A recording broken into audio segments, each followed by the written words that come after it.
Hello friends, आज हम लोग देखेंगे CIB BFM मॉड्यूल बी का यूनिट 12 जो कि है credit risk. Friends, last chapter में हमने मार्केट रिस्क देखा था, अब हम लोग देखेंगे क्रेडिट रिस्क।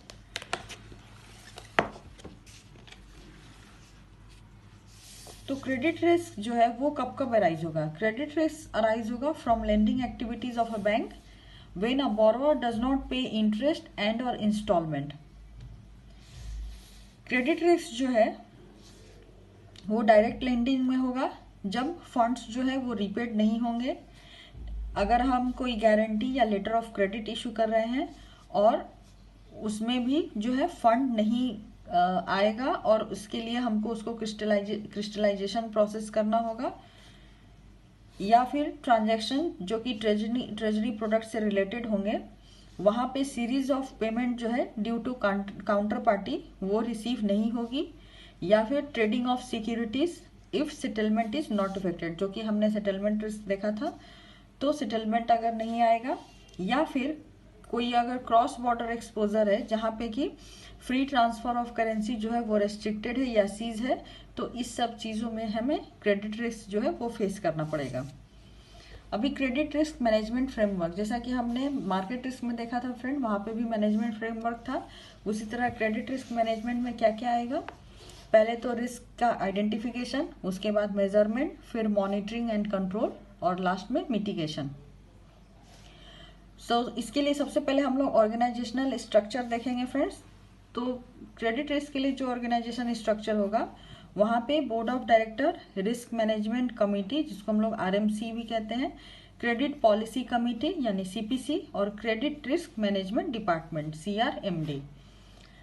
तो सबसे पहले बोर्ड ऑफ डायरेक्टर, जैसे कि हमने मार्केट रिस्क में भी देखा था, इनकी ओवरऑल रिस्पॉन्सिबिलिटी होती है रिस्क मैनेजमेंट की।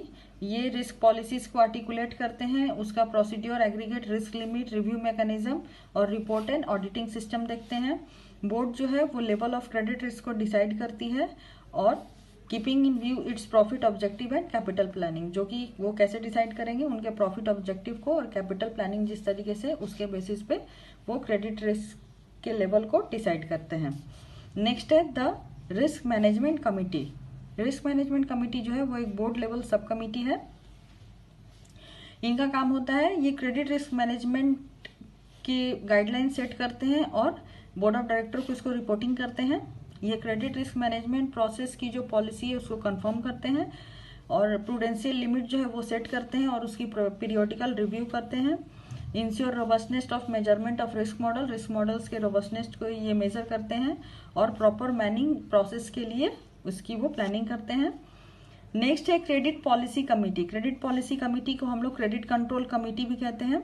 ये क्रेडिट पॉलिसी और प्रोसीड्योर को एनालाइज करती है, मैनेज करती है और क्रेडिट रिस्क को कंट्रोल करती है।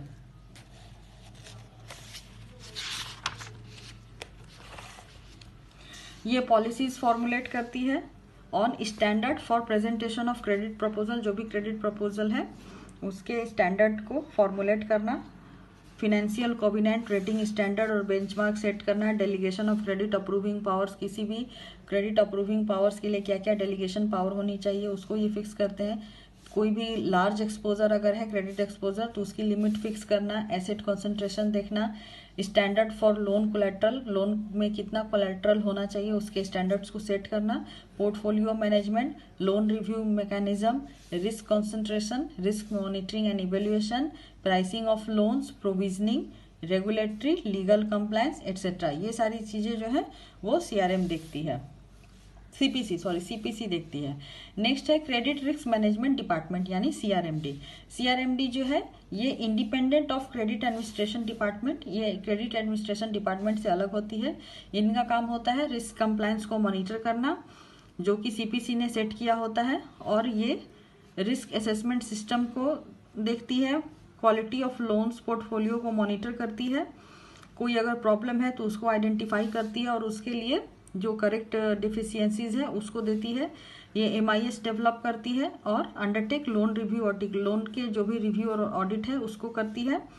डिपार्टमेंट अंडरटेक पोर्टफोलियो इवोल्यूशन भी करती है और कम्प्रिहेंसिव स्टडीज जो है वो कंडक्ट करती है। अभी नेक्स्ट जो टॉपिक है फ्रेंड्स वो है रिस्क आइडेंटिफिकेशन। तो रिस्क आइडेंटिफिकेशन में मेनली दो कंपोनेंट है, पहला है डिफॉल्ट रिस्क और दूसरा है credit spread risk.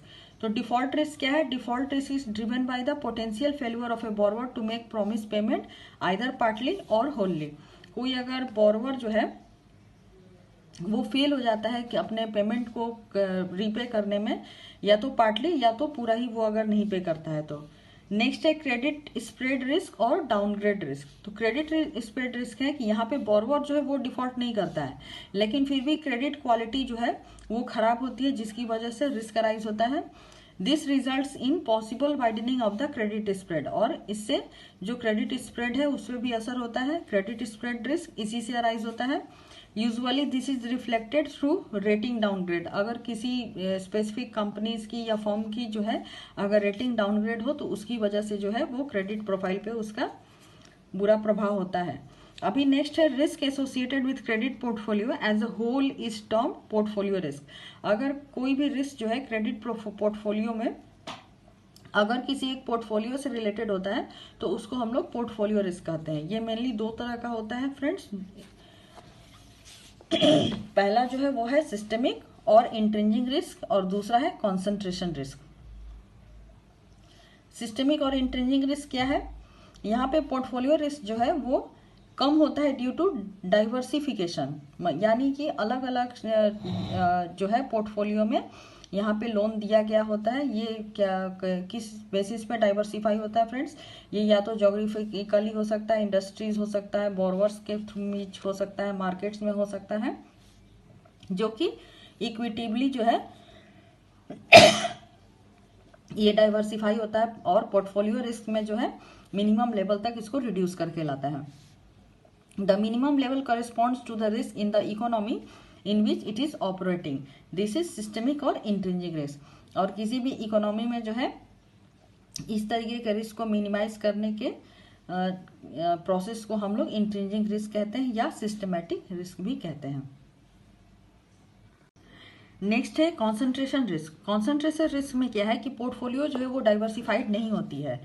This is to say that it has higher weight in respect of a borrower और ज्योग्राफी की और industry etcetera. The portfolio gets concentration risk, यानी कि यहाँ पे जो है हायर वेटेज जो है वो किसी पर्टिकुलर बोरोवर या पर्टिकुलर ज्योग्राफी या इंडस्ट्री को दिया जाता है, जिसकी वजह से पोर्टफोलियो में कॉन्सेंट्रेशन रिस्क जो है वो अराइज होता है।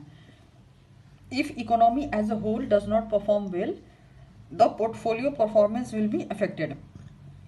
अगर पूरी economy as a whole perform नहीं करती है तो इसकी वजह से पोर्टफोलियो परफॉर्मेंस जो है वो अफेक्टेड होगा। Credit portfolio having concentration in any segment would be affected if the segment does not perform well. और क्रेडिट पोर्टफोलियो जो है जिनमें की कॉन्सेंट्रेशन है, यानी कि किसी सेगमेंट में ये दिया गया है, तो वो भी अफेक्ट होगी अगर वो सेगमेंट जो है वो अच्छी तरह से परफॉर्म नहीं करता है। The risk analysis can be performed either for stand-alone trades or for portfolio as a whole।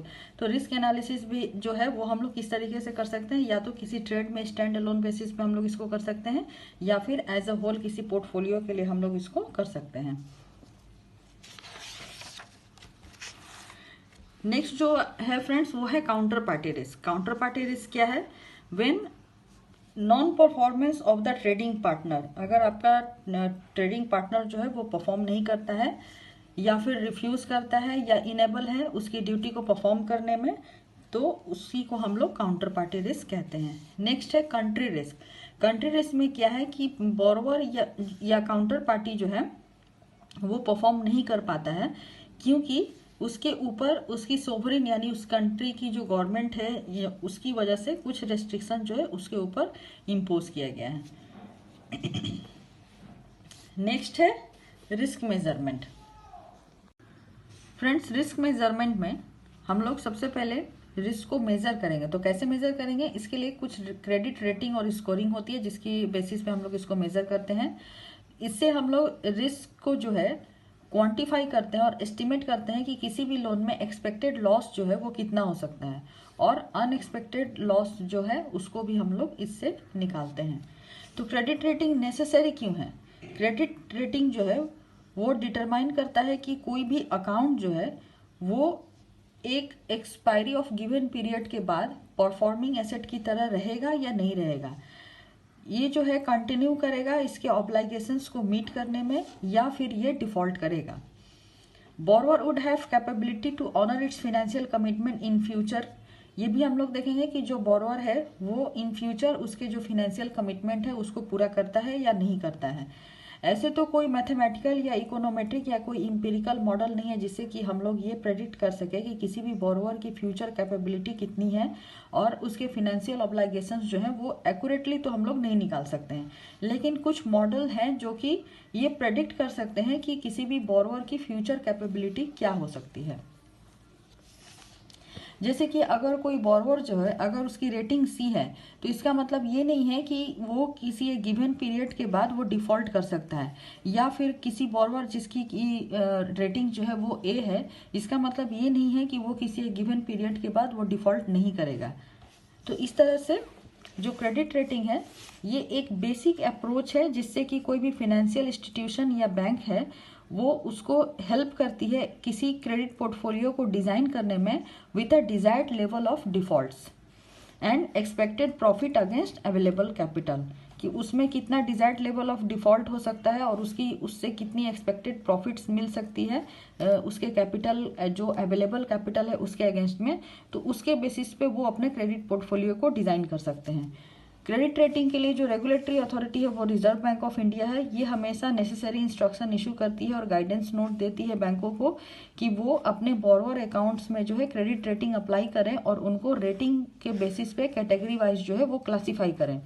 वो उनको ये भी एडवाइस करती है कि बैंकों को जो है एक डेवलप करना होगा एक नेसेसरी डेटा मेंटेन करने का, जिसमें कि वो लोग जो भी बोरोवर डिफॉल्ट होते हैं उनके डेटा को वो मेंटेन करेंगे।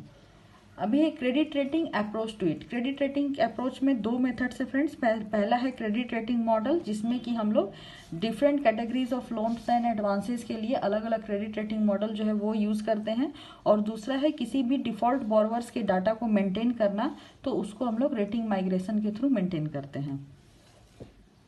तो नेक्स्ट है हमारा क्रेडिट रेटिंग मॉडल।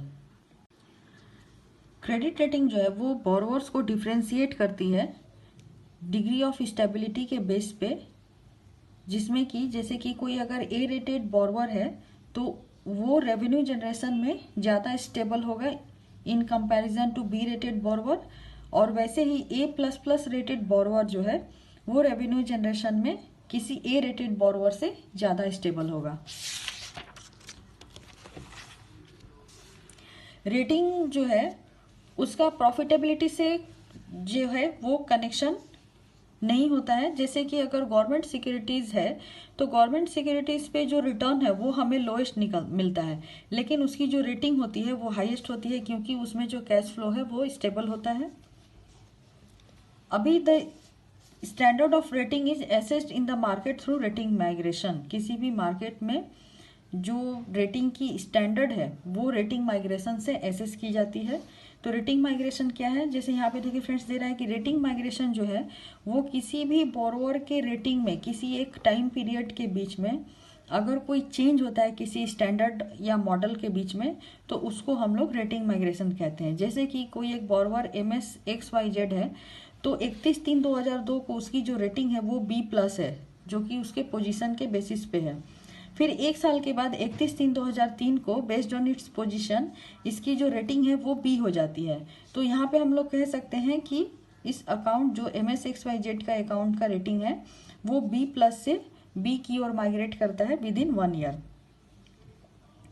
तो ये यूजफुल कब होगा फ्रेंड्स, जब हम इसको लार्ज नंबर ऑफ अकाउंट्स के बेसिस पे अगर हम इसको स्टडी करेंगे जहाँ पे कि रेटिंग को ऑब्जर्व किया जाएगा। जैसे कि यहाँ पे 100 ए रेटेड बोरोवर्स ऑन 31 मार्च 2008 का डेटा लिया गया है और 31 मार्च 2009 को यानी कि एक साल बाद का जो डेटा है वो इस तरीके से टेबल में दिया हुआ है। देखिए यहाँ पे जैसे जो नंबर ऑफ अकाउंट्स है वो 100 है, इसकी लास्ट रेटिंग जो थी ए थी, यानी कि 100 अकाउंट जो थे वो ए रेटिंग के कैटेगरी में थे, जो कि 2009 में A++ में 1 माइग्रेट हुआ, A+ में 1 और A में 79 हुआ, B में B+ में 10, B में 4, C में 3 और 2 जो हैं वो डिफ़ॉल्ट कैटेगरी में गए।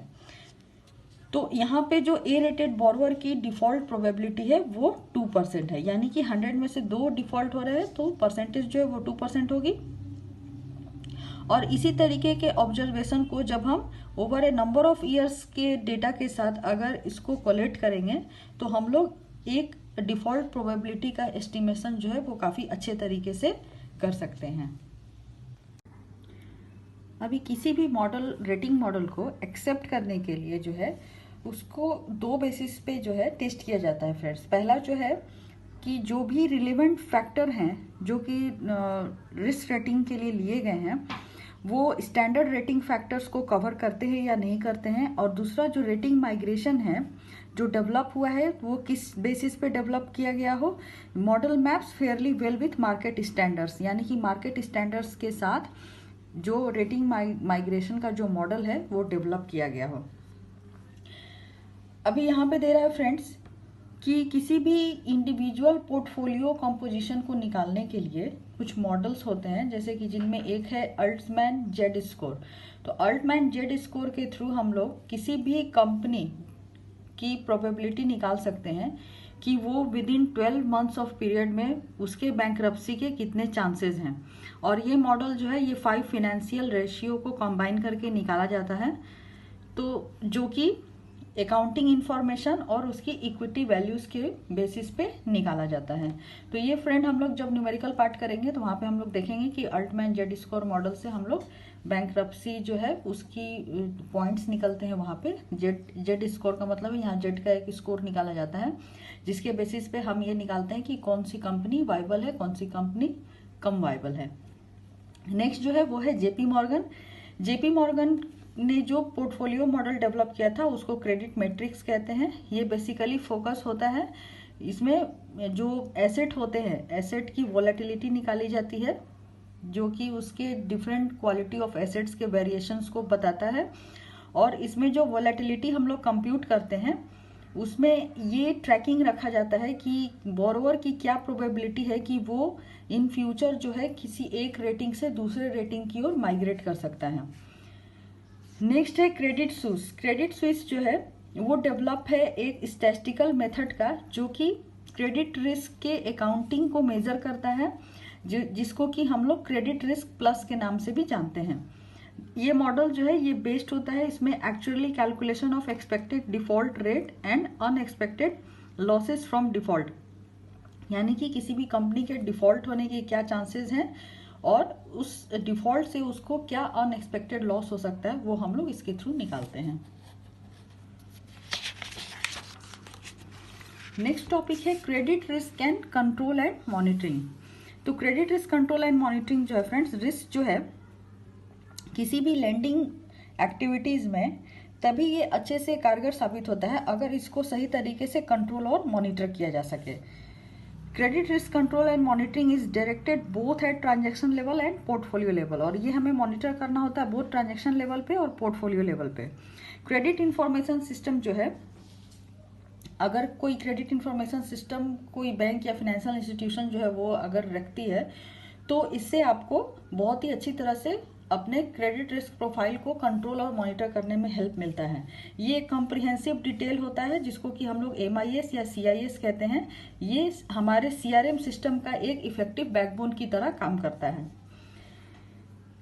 अभी हम लोग देखेंगे credit risk policies and guidelines at transaction level, क्योंकि ये हमें दोनों लेवल पे देखना है फ्रेंड, ट्रांजैक्शन लेवल पे भी और पोर्टफोलियो लेवल पे भी। तो हम लोग पहले ट्रांजैक्शन लेवल पे देखेंगे।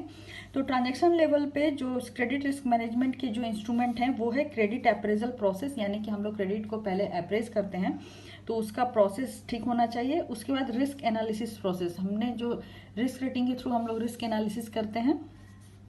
उसके बाद credit audit and loan review, जब लोन हो गया तो उसको ऑडिट करना और उसको हमेशा रिव्यू करते रहना। और लास्ट है मॉनिटरिंग प्रोसेस, यानी कि किसी भी लोन में जो फंड है वो किस तरीके से यूटिलाइज हो रहा है, उसमें किस तरीके से ट्रांजैक्शन हो रहे हैं, ये जो पर्पस के लिए लोन दिया गया है उस पर्पस के लिए यूटिलाइज हो रहा है कि नहीं हो रहा है, ये सारी चीज़ें मॉनिटर करना, जिसको कि हम लोग इंस्पेक्शन के थ्रू इसको करते हैं। नेक्स्ट जो है फ्रेंड्स वो कह रहा है कि कुछ इसमें क्रेडिट कंट्रोल और मॉनिटरिंग के लिए ट्रांजैक्शन लेवल पे कुछ स्टैंडर्ड्स एंड गाइडलाइन जो हैं वो लोन पॉलिसी डॉक्यूमेंट में मेंशन किए गए हैं और ये बोर्ड के द्वारा अप्रूव होती है। तो इसमें क्या क्या चीज़ें होती हैं, पहला होता है डेलीगेशन ऑफ पावर्स, दूसरा है credit appraisal, rating standards and benchmark, pricing strategy and loan review mechanism. तो ये सब हम लोग 1 बाय 1 करके आगे देखेंगे, इसलिए मैं इसको यहाँ पे नहीं बता रही हूँ फ्रेंड्स, क्योंकि ये चैप्टर बहुत ही लंबा है, इसमें आपको सब कुछ देखने को मिलेगा। तो पहला है credit approving authority. Credit approving authority जो होती है, यहाँ बैंकों में कुछ फॉर्मुलेटेड डेलीगेशन ऑफ पावर होते हैं कि हर एक जो स्केल का ऑफिसर होता है या सैंक्शनिंग अथॉरिटी होता है, उसकी अलग अलग लिमिट होती है लोन सैंक्शन करने की। तो ये जो अप्रूवल होता है, ये अप्रूवल होता है अप्रूवल ग्रिड के द्वारा या फिर कमिटी के द्वारा। जो कमिटी होती है, जो लोन प्रपोजल जो काफ़ी बड़े एक्सपोजर होते हैं, जिसमें काफ़ी बड़ी लिमिट होती है, तो उसको एक अप्रूवल ग्रिड या कमिटी जो है वो डिसाइड करती है, जिसमें कि 3 से 4 ऑफिसर होते हैं जो कि एक साथ मिलकर किसी भी स्पेसिफाइड लिमिट तक जो है लोन सैंक्शन कर सकते हैं। और इसमें एक ऑफिसर जो है वो CRMD को रिप्रेजेंट करता है। अगर कमिटी के बीच में अगर कोई डिसएग्रीमेंट होता है किसी लोन प्रपोजल्स को लेके, तो जो मेंबर जो है जो सेटिस्फाइड नहीं है या जो डिसएग्री करते हैं किसी भी पॉइंट से, तो उसको स्पेसिफिक व्यूज के साथ हमेशा रिकॉर्ड करना चाहिए।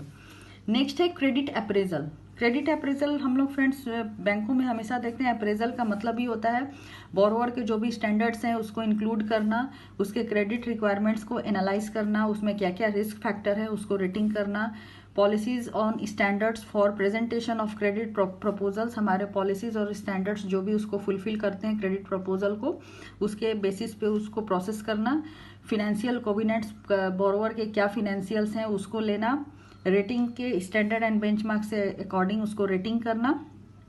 और ये क्रेडिट अप्रेजल में ये भी इंक्लूड होता है फ्रेंड्स कि उसको रिस्क मॉनिटरिंग करना, उसके एसेट को इवेलुएट करना ट्रांजैक्शन लेवल के ऊपर, लोन की प्राइसिंग करना, यानी कि लोन में कितना रिस्क है और कितना नहीं है, और उसमें क्या क्या रेगुलेटरी और लीगल कंप्लायंस हैं, ये सारी चीज़ों को हम लोग क्रेडिट अप्रेजल के अंदर अप्रेज करते हैं। नेक्स्ट है प्रूडेंशियल लिमिट्स। प्रूडेंशियल लिमिट्स का मतलब होता है कि ये किसी भी क्रेडिट रिस्क को लिमिट करने के लिए जो है इसको यूटिलाइज किया जाता है। तो हम लोग इसमें क्या क्या देखते हैं friends, financial and profitability ratios हम लोग निकालते हैं, जैसे कि हमने current ratio, debt equity ratio, return on capital, return on asset, debt service coverage ratio, ये सारी रेशियो के थ्रू हम लोग किसी भी जो बोरोवर है उसकी फिनेंशियल और प्रॉफिटेबिलिटी रेशियो निकालते हैं। उसके बाद किसी भी क्रेडिट एक्सपोजर के लिए लिमिट जो है वो वहाँ पे सेट की जाती है। एसेट कंसंट्रेशन की लिमिट सेट होती है, अगर कोई लार्ज एक्सपोजर है तो उसके लिए लिमिट सेट होती है, और maturity profile of the loan book उसकी भी लिमिट सेट होती है। अभी नेक्स्ट है rating standards and benchmark. Rating standards and benchmark में क्या है, क्रेडिट रिस्क असेसमेंट एक्सरसाइज जो है वो बाई एनुअली रिपीटेड होना चाहिए, यानी साल में 2 बार ये होना चाहिए, और इसका रेगुलर रिन्यूअल एक्सरसाइज जो है वो भी हमारे क्रेडिट प्रोफाइल का होना चाहिए। Updating of the credit rating should be undertaking normally at quarterly interval और एटलीस्ट हाफ ईयरली इंटरवल्स। और जो क्रेडिट रेटिंग का अपडेशन है वो नॉर्मली क्वार्टरली होना चाहिए या फिर कम से कम ये हाफ ईयरली इंटरवल्स पे होना चाहिए। नेक्स्ट है हमारा topic risk pricing. Risk pricing जो है फ्रेंड्स, किसी भी क्रेडिट प्रोडक्ट्स में कितना रिस्क एसोसिएटेड है उसके बेसिस पे रिस्क प्राइसिंग करना। हम लोग जैसे कभी लोन देते हैं, आपने देखा होगा कि लोन में एक क्रेडिट स्प्रेड बोल के कुछ उस पर रेट ऑफ इंटरेस्ट जो है वो फिक्स होता है। हर लोन के लिए ये अलग अलग क्रेडिट स्प्रेड होता है, क्योंकि ये उसके रिस्क से एसोसिएटेड होता है फ्रेंड्स। यानी कि इससे जो है बैंक जनरेट करती है adequate risk adjusted return on capital, कि उस कैपिटल के ऊपर कितना तक वो रिस्क एडजस्ट करके उसको रिटर्न मिलेगा, उसके बेसिस पे क्रेडिट स्प्रेड को फिक्स किया जाता है।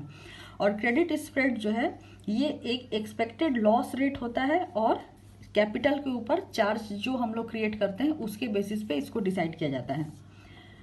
Borrowers with weak financial position have high credit risk stake and should be priced high. इसीलिए किसी बोरोवर का अगर फाइनेंशियल पोजीशन वीक होता है तो उसका क्रेडिट रिस्क स्टेक हाई होता है, और इसीलिए उसके जो रेट ऑफ इंटरेस्ट चार्ज होते हैं वो भी हाई होते हैं। ये on the basis of probability of default भी इसको सेट किया जाता है। कोलैटरल्स की कितनी वैल्यू है, अकाउंट की क्या वैल्यू है, उसके फ्यूचर बिजनेस पोटेंशियल क्या है, उसका पोर्टफोलियो और इंडस्ट्री एक्सपोजर कितना है, ये सारी चीज़ें जो हैं किसी भी लोन के रिस्क प्राइसिंग में इम्पॉर्टेंट रोल प्ले करती हैं। नेक्स्ट जो है वो है credit control and monitoring at portfolio level. Portfolio level पे ये एक्टिविटीज़ में क्या क्या इंक्लूड होता है फ्रेंड्स, इसमें हम लोग आइडेंटिफाई करते हैं कि किसी भी पोर्टफोलियो में जो क्रेडिट वीकनेसेस हैं उसको हम लोग पहले से पता करते हैं थ्रू क्रेडिट क्वालिटी माइग्रेशन। अगर क्रेडिट क्वालिटी में कोई माइग्रेशन हो रहा है तो उसके थ्रू। उसके बाद हम लोग specific risk associated with individual credit exposure, किसी भी क्रेडिट एक्सपोजर में कोई स्पेसिफिक रिस्क जो है वो एसोसिएटेड है कि नहीं, और उसका कितना कॉन्सेंट्रेशन इफेक्ट हो सकता है किसी भी पोर्टफोलियो पे एज होल, उसको हम लोग मेजर करते हैं और उसको दूर करने की ट्राई करते हैं। Evaluate exposure distribution over rating categories and stipulate quantitative ceiling on aggregate exposure in specified rating categories. और हम लोग रेटिंग कैटेगरीज के बेसिस पे किसी भी जो एक्सपोजर है उसमें कितना क्वांटिटेटिव सीलिंग होना चाहिए किसी भी एग्रीगेट रिस्क का, वो हम लोग इसके थ्रू सेट करते हैं। Evaluate rating wise distribution is various industries and set correspondence exposure limit to content concentration risk. इसमें हम लोग रेटिंग वाइज डिस्ट्रीब्यूशन भी वेरियस इंडस्ट्रीज में उसको आइडेंटिफाई करते हैं और उसके अकॉर्डिंग जो है अगर कोई कंसंट्रेशन रिस्क उसके ऊपर आ रहा है तो हम लोग उसके बेसिस पे उसका एक्सपोजर लिमिट सेट करते हैं। Move towards credit portfolio value at risk models, और क्रेडिट पोर्टफोलियो से वैल्यू एट रिस्क मॉडल की ओर हम लोग मूव करते हैं। तो इससे जो है फ्रेंड्स किसी भी पोर्टफोलियो की क्वालिटी को मेंटेन करने में हम लोगों को काफ़ी हेल्प मिलता है। तो इसमें हम लोग क्या करेंगे, क्वांटिटेटिव सीलिंग इसमें स्पेसिफाई कर सकते हैं किसी भी एग्रीगेट एक्सपोजर के ऊपर। उसकी जो रेटिंग वाइज डिस्ट्रीब्यूशन है किसी भी बोरोवर की, उसको हम लोग इवेलुएट कर सकते हैं। इंडस्ट्री वाइज, सेक्टर वाइज जो है एक्सपोजर परफॉर्मेंस को हम लोग मॉनिटर कर सकते हैं। और एक प्रूडेंशियल प्लानिंग एक्सरसाइज हम लोग कर सकते हैं कि अगर कोई प्रोबेबिलिटी है किसी भी डिफॉल्ट्स की तो उसके बेसिस पे कितनी प्रोविजनिंग रिक्वायरमेंट्स है उसको हम लोग डिसाइड कर सकते हैं। उसके बाद हम लोग पोर्टफोलियो रिव्यू कर सकते हैं, स्ट्रेस टेस्ट कर सकते हैं, सिनेरियो एनालिसिस भी कर सकते हैं। और इसमें जो है रिव्यू ऑफ बोरोवर के लिए एक टाइम शेड्यूल भी हम लोग डिस्क्रिमिनेट करते हैं। तो फ्रेंड्स क्रेडिट रिस्क किसी भी बैंक पोर्टफोलियो का जो है वो डिपेंड करता है एक्सटर्नल फैक्टर और इंटरनल फैक्टर दोनों के ऊपर। एक्सटर्नल फैक्टर में क्या क्या इंक्लूड होगा, किसी भी स्टेट की इकोनॉमी, अगर वहाँ के कमोडिटी और इक्विटी प्राइस में कोई उतार चढ़ाव आ रहा है तो उसको हम लोग लेते हैं, फॉरेन एक्सचेंज रेट को लेते हैं, इंटरेस्ट रेट को लेते हैं, ट्रेड रेस्ट्रिक्शन अगर कोई है तो उसको लेते हैं, इकोनॉमिक सैंक्शन, गवर्नमेंट पॉलिसीज, ये सारी चीज़ें जो है एक्सटर्नल फैक्टर में आती हैं। और इंटरनल फैक्टर जो है, इंटरनल फैक्टर में किसी भी लोन पॉलिसी में अगर कोई डेफिशिएंसी है या फिर कोई कंसंट्रेशन लिमिट और प्रूडेंशियल क्रेडिट लिमिट का जो अगर कोई एब्सेंस है, कम है, या उसमें कोई प्रॉब्लम है या कमी है, उसकी वजह से भी वो जो है आपका क्रेडिट प्रोफाइल जो है वो प्रभावित होता है। अगर कोई इनएडिक्वेटली डिफाइंड लेंडिंग लिमिट्स है, जितनी लिमिट होनी चाहिए उससे ज़्यादा या कम है तो भी प्रॉब्लम होगी। किसी भी बोरोवर के अप्रेजल में, फाइनेंशियल पोजीशन के अप्रेजल में अगर कोई डेफिशिएंसी हो, या कोलेट्रल के ऊपर आप एक्सेसिव डिपेंडेंट कर रहे हैं, या फिर रिस्क प्राइसिंग जो है इनएडिक्वेटली हुआ हो, या लोन रिव्यू मैकेनिज्म जो है उसको ना किया गया हो, या फिर कोई पोस्ट सैंक्शन सर्विलेंस ना हो, तो ये सारी चीज़ें जो है इंटरनल फैक्टर हैं जो कि क्रेडिट रिस्क जो है बैंकों में बढ़ाती हैं। अभी नेक्स्ट टॉपिक है active credit portfolio management. Friends active credit portfolio management जो है, इसमें जो ट्रेडिशनल प्रोडक्ट्स होते थे क्रेडिट पोर्टफोलियो के, उनकी जो डिमांड जो है वो कम होती गई और न्यू बिजनेस अपॉर्चुनिटीज़ जो हैं वो बढ़ते गए। तो इसी की वजह से जो है एक्टिव क्रेडिट पोर्टफोलियो मैनेजमेंट को जो है वो मोटिवेशन मिला। इसमें क्या हुआ कि जो ट्रेडिशनल प्रोडक्ट्स होते थे उनके लेस डिमांड होने लगे, क्योंकि वहाँ पे कोई इंटरमीडियरी नहीं होता था बिजनेस प्लान के लिए या बिजनेस एक्टिवेशन के लिए। सप्लाई जो है वो ज़्यादा होती थी, डिमांड कम सप्लाई ज़्यादा, क्योंकि कैपिटल मोबिलिटी ज़्यादा होती थी वहाँ पे, और रिटर्न्स जो है वो कम होते थे, जिसकी वजह से रिस्क जो है वो बढ़ता था। ठीक उसी तरह motivation for active credit portfolio management also comes from new opportunity in the economy. फिर न्यू अपॉर्चुनिटी क्या क्या है friends, pass through certificates, syndicated lendings, project structured finance, ये सारी चीज़ें जो है वो नई आई। ये एक तरह का टूल्स है जो कि क्रेडिट पोर्टफोलियो को मैनेज करने में हेल्प करता है। वो टूल्स क्या क्या है? Secondary loan trading, securitisation and credit derivatives. ये सारी चीज़ें फ्रेंड्स हम लोग 1 बाय 1 करके डिटेल में देखेंगे आगे। उसके बाद बिजनेस ट्रांसफॉर्मेशन प्लान भी जो है वो मिला, जिसमें नेसेसरी इंफ्रास्ट्रक्चर हुए। उसके बाद पॉलिसी डेवलपमेंट भी की गई, ह्यूमन रिसोर्स को ट्रेनिंग दिया गया, केयरफुल सिस्टम सिलेक्शन किया गया और कंटिन्यूस टेस्टिंग और रिफाइनमेंट के भी अपॉर्चुनिटीज मिलने लगे। तो फ्रेंड्स, इसी के साथ जो हमारा ये पार्ट 1 है इस चैप्टर का, वो ये यहीं पे ख़त्म होता है। नेक्स्ट वीडियो में हम लोग इसके पार्ट 2 के साथ मिलेंगे। तो अगर आपको हमारा चैनल अच्छा लग रहा है तो आप हमारे चैनल को लाइक करिए, शेयर करिए, सब्सक्राइब करिए। और नेक्स्ट वीडियो के लिए हम लोग, नेक्स्ट टॉपिक के लिए हम लोग नेक्स्ट वीडियो में मिलेंगे। तो तब तक के लिए keep watching our channel and thank you for watching this video.